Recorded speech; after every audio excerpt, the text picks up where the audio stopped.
Bonjour mes chers, comment allez-vous? Ça va bien, je l'espère. Je vous présente une séance de lecture expliquée et notre texte intitulé Le règlement intérieur, pages 60 et 61, programme Le nouveau vivre le français CM2. C'est un texte qui est différent des autres textes traités sous forme d'une planche, d'une bande dessinée. Avant de commencer, vous devriez connaître le vocabulaire d'une bande dessinée. Alors pour ceci, je vous ai préparé mes propres planches. Alors regardez, alors de quoi est faite une bande dessinée? Chaque page est appelée une planche. Par exemple, ici, vous avez ça, c'est une planche. Là, c'est une autre planche. Même si ici, on a deux bandes dessinées. D'accord? Chaque planche est constituée d'une ou de plusieurs lignes d'images. Ce sont les bandes. Alors, les bandes, c'est ça. Ça, c'est une bande, une deuxième bande, et ici, il y a la troisième bande. Chaque bande comporte une ou plusieurs images. Ces images s'appellent les vignettes. Alors là, c'est une bande, il y a une seule vignette. Là, dans cette deuxième bande, il y a deux vignettes. Et là, cette troisième bande, il y a trois vignettes. D'accord? Dans les vignettes, on trouve le dessin, comme vous voyez, des dessins. On trouve les bulles grâce auxquelles les personnages parlent. Les voici les bulles. Hein. Ce sont les paroles des personnages. On trouve aussi des cartouches, les cartouches cases rectangulaires situées en haut de la vignette qui permettent à l'auteur de nous préciser si l'on change de lieu ou bien du moment. Mais malheureusement ici, il n'y en a pas. Alors, on parle des bulles. Les bulles, c'est ça, ce sont les paroles des personnages. Dans une bande dessinée, il existe différents types de bulles. Il y a des bulles rondes, comme vous voyez, des bulles rondes ou carrées pour indiquer ce que disent les personnages. Là. Des bulles nuages, comme ceci, pour indiquer ce que pense un personnage. Des bulles éclairs pour indiquer les cris d'un personnage. Donc, ces bulles, leur forme et leur taille, il a des symboles. La taille de l'écriture à l'intérieur des bulles varie avec le volume sonore de la voix. Pour un chuchotement, on écrira petit. Pour des cris, on écrira avec des lettres épaisses. Par exemple, là, c'est un cri, mais là, c'est moyennement. D'accord? Alors là, on a parlé des bulles. Maintenant, on va passer aux onomatopées. Alors, qu'est-ce que ça veut dire les onomatopées? Comme vous voyez, ça, par exemple, grrr, boum, ça, ce sont des sons. Dans une bande dessinée, les bruits sont traduits par des onomatopées. Il s'agit de mots inventés par l'auteur qui imitent le son produit par une personne ou une chose. Elles sont faciles à comprendre et pourraient être remplacées par une phrase. Elles ne sont pas dans les bulles. D'accord? Elles sont hors les bulles. Les onomatopées sont plus ou moins grandes selon le volume de bruit. Les onomatopées sont aussi orientées selon l'endroit d'où vient le bruit. Par exemple, ici, miem, oh oui, entrée, là, c'est dans ce cerveau, il est en train de rêver. Là, poc poc, hein, toc toc, c'est-à-dire on frappe à la porte. Voilà, on frappe à la porte. Boum, c'est une explosion là. Boum, pf, etc. Donc, c'est ça les onomatopées. Alors, en plus de ces critères qu'on a fait, il y a les petits signes et les petits dessins. Alors, regardez les signes, il y a ici des cœurs, hein, dessin des cœurs, et parfois on trouve des signes. Voilà, par exemple ici, point d'exclamation, point d'interrogation, étoile, les étoiles, etc. Dans les bandes dessinées, on trouve souvent des petits signes.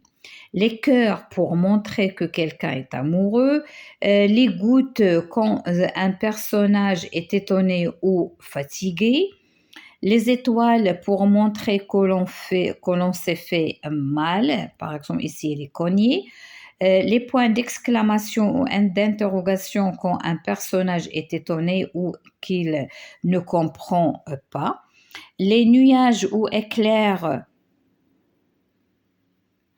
au-dessus de la tête quand les personnes sont énervées, et aussi les notes de musique comme ici quand une personne chante ou qu'elle entend de la musique.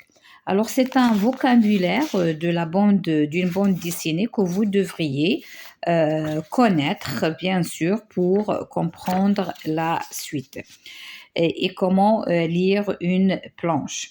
Alors là donc on a dit ça, toute cette page elle s'appelle la planche. Là, ce sont des bandes. Là, c'est les vignettes. Là, ce sont les dessins. Et là, ce sont des bulles. Alors maintenant, on passe à notre planche. On va essayer de la lire. Bonjour à tous. Bien. Je vous rappelle qu'aujourd'hui, on fait l'interrogation. J'espère que vous avez bien révisé. Pour commencer, je vais faire l'appel.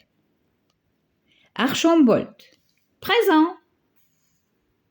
Rétran, Bertrand, présent.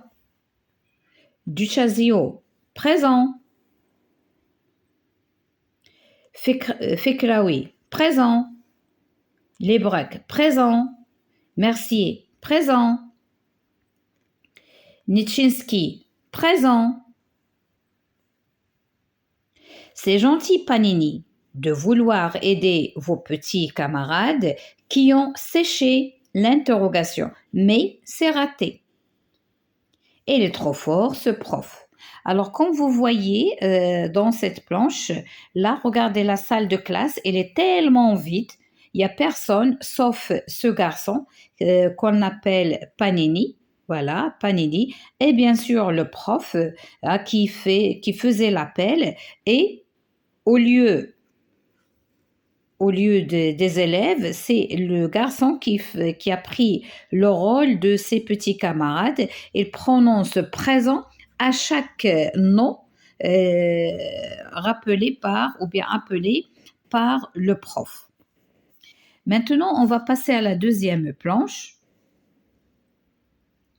En ce temps-là, Platon faisait de longues promenades dans la forêt, silencieuse, afin de méditer sur.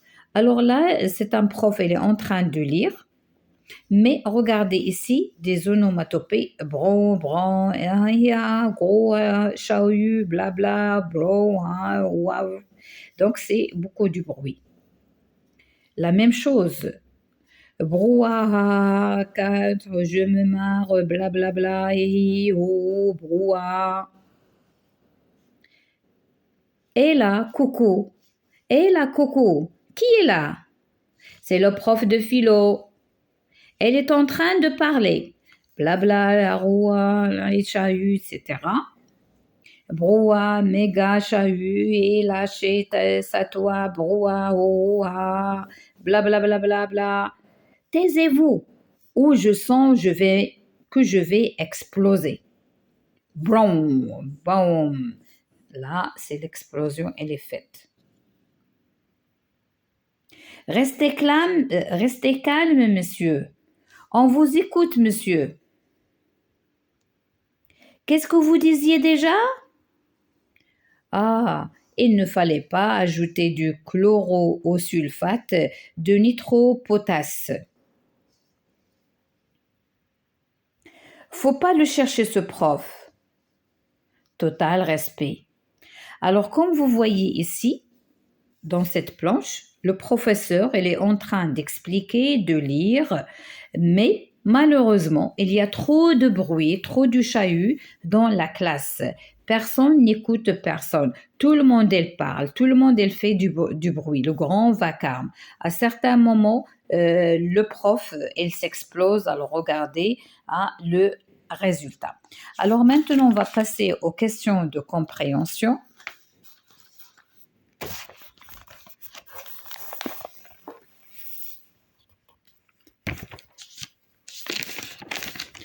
Alors pour la première question, lis les deux planches de bande dessinée. Alors je viens de les lire. Deuxièmement, où se déroulent ces deux scènes? Alors ces deux scènes, elles se passent en classe, bien sûr. Alors les deux scènes se déroulent dans une classe. La question numéro 3. Quels problèmes sont évoqués? Alors, comme vous voyez, dans la première planche, il y a l'absence totale des élèves. Ils ont raté la science de l'évaluation ou bien du contrôle ou bien de l'interrogation. Il y a la présence uniquement d'un seul garçon qui répond présent à la place de ses camarades. Dans la deuxième, comme vous voyez, c'est le prof de philo qui est en train, philosophie, philo c'est philosophie, qui est en train de faire sa leçon, mais malheureusement, personne n'écoute. Alors, ces deux planches, elles évoquent l'absence volontaire des élèves le jour de l'interrogation et l'indiscipline des élèves de terminale pendant un cours de philosophie. Parce que la philosophie, on l'étudie au secondaire, non au collège et non au primaire. Alors, c'est pour cela qu'on sait que ce sont des collégiens, des lycéens plutôt. Alors, question 4. Quel passage du règlement intérieur de ton école condamne cela? D'après toi, pourquoi est-ce interdit à l'école? D'après le règlement intérieur, que risquent les élèves concernés? Alors, je vais parler de ces questions une seule fois. D'après le règlement, que risque, voilà. 7. Recherche un autre exemple du comportement interdit à l'école. Et 8. En quoi ces comportements sont-ils contraires à la vie en communauté? Alors, tout d'abord, un règlement, c'est un ensemble de règles qu'on met dans une école ou bien dans un établissement scolaire qui montre les droits et les devoirs des enfants ou bien des élèves. D'accord? Donc, le règlement, il sert à vivre en paix dans un établissement d'apprentissage. D'accord? Donc ici, le règlement, le passage qui condamne cela. Alors regardez, il y a trop de bruit. Là, trop de bruit, trop de blabla. Et là, c'est l'absence totale des élèves. Ils ont manqué leur interrogation. Et là, ils n'ont pas respecté le règlement de l'école. Pour 5, pourquoi cela est interdit? Bien sûr, elle sera interdit dans une école. Est-ce qu'un prof, il peut faire son cours dans le bruit? C'est pas possible. Est-ce que les élèves, ils peuvent apprendre dans ce bruit? Bien sûr que non. Les élèves qui ont raté leur examen, est-ce qu'ils vont pouvoir réussir? Non, bien sûr que non. Alors, que risquent les élèves concernés? Alors, ils risquent d'échouer, tout simplement. Ils ne vont pas gagner ou bien réussir leur année scolaire. Recherche un autre comportement interdit dans une école. Bien sûr, quelqu'un qui frappe un autre élève, c'est interdit. Se moquer des autres, c'est interdit. Donc, pas mal de comportements qui sont interdits dans une école. En quoi ces comportements sont-ils contraires à la vie en communauté? Alors là, parce qu'on dit un règlement, il aide, et ça on va le voir dans la question numéro 10, recherche ce qui est un règlement intérieur. Je vais commencer par cette question pour vous montrer. Alors, un règlement intérieur définit l'ensemble des règles de vie de l'école Il fixe les droits et les devoirs de chaque membre de la communauté éducative. Chacun, il sait ce qu'il doit faire et ce qu'il ne doit pas faire. Et c'est ainsi que la vie scolaire, elle sera sereine et calme et plein d'apprentissage. Alors, donc, ces questions elles sont en relation entre elles. Maintenant, je passe à la rubrique J'enrichis mon vocabulaire. Recherche des mots de la même famille que le mot règlement. Donne la classe grammaticale de chaque mot. Tu peux t'aider d'un dictionnaire. D'accord. Alors, j'enrichis mon vocabulaire. Alors, d'après le mot règlement, on peut trouver régler, c'est un verbe, réglage, c'est un nom, réglable, c'est un adjectif, réglementaire aussi, c'est un adjectif, réglementation, c'est un nom, régleur, c'est un nom. Et il y a d'autres, il y a pas mal d'autres, j'ai pas tout noté, j'ai noté uniquement combien, alors j'ai noté 6, mais il y en a 8 ou bien 9. Alors, je passe à la question numéro 10. Recherche ce qui est un règlement intérieur. Je viens de vous lire. Je vais vous montrer encore une fois. Alors, la question numéro 11, observe les planches de bande dessinée. De quoi sont-elles composées? Alors, je vous ai montré ma bande dessinée pour vous montrer les différentes parties d'une bande dessinée. Alors, je vais vous montrer. Alors là, c'est une planche. Cette première planche, elle est composée 1, 2, 3 bandes. La première bande, elle est constituée de 3 vignettes. 1, 2, 3. La deuxième bande, 1, 2, 3 vignettes. La dernière, une seule vignette. À l'intérieur des vignettes, il y a des bulles. Alors là, ce sont des bulles. Et on a dit que les bulles, ce sont des paroles des personnages. La même chose, la deuxième planche, regardez. Alors dans la deuxième planche, là aussi, il y a 1, 2, 3 bandes. La première bande constituée de 3 vignettes. La deuxième aussi de 3 vignettes. La troisième, elle est constituée d'une seule vignette. En plus des bulles, il y a des onomatopées.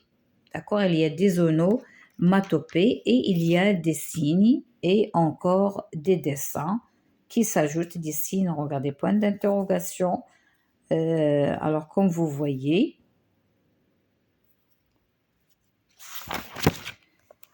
alors maintenant, 12, dans le sens des mots suivants propres au vocabulaire de la bande dessinée et recherche des exemples dans les deux planches proposées, onomatopée, bulle, planche et bande. Alors, je vais vous montrer encore une fois. Voilà. Donc, la planche, les bandes, les bulles, les vignettes. D'accord? Alors, les bulles, on a parlé, il y a différents types de bulles et je vous ai montré ça veut dire quoi, si vous voulez noter. Alors, je vais vous laisser fixer pour noter. C'est bon? Alors, je passe là. Qu'est-ce que ça veut dire les bulles? Là, les différentes tailles des bulles que ça signifie.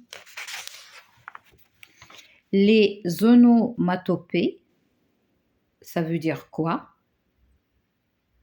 Plus les signes. D'accord? Là aussi. Et ce sont des exemples que vous pouviez noter, bien sûr. Alors, je passe à la dernière partie, les signes et les petits dessins. Alors, regardez.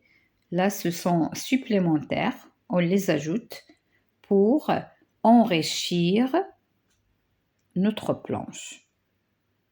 C'est bon? Parce que ces planches, ça remplace les pages d'un livre ou bien les textes. Alors, après avoir expliqué, on va passer au cahier d'activité. Je vais vous faire même les exercices à propos de ce texte. La page 52.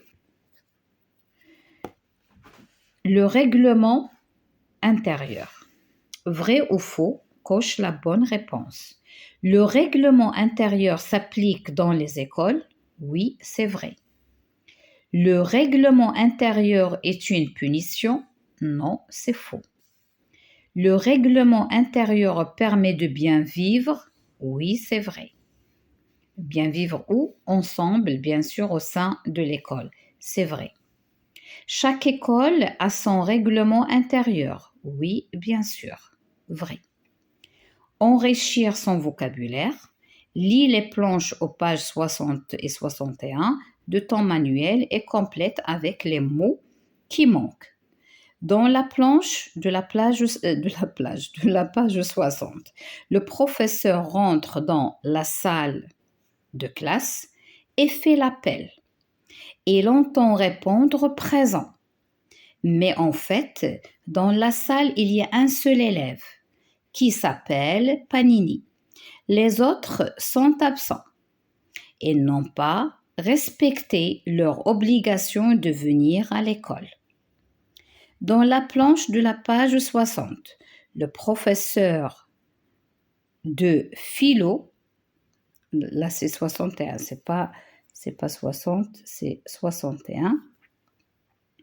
Le professeur de philo essaye de s'exprimer sur Platon, il essaye d'expliquer, mais il y a beaucoup de bruit dans la salle de classe.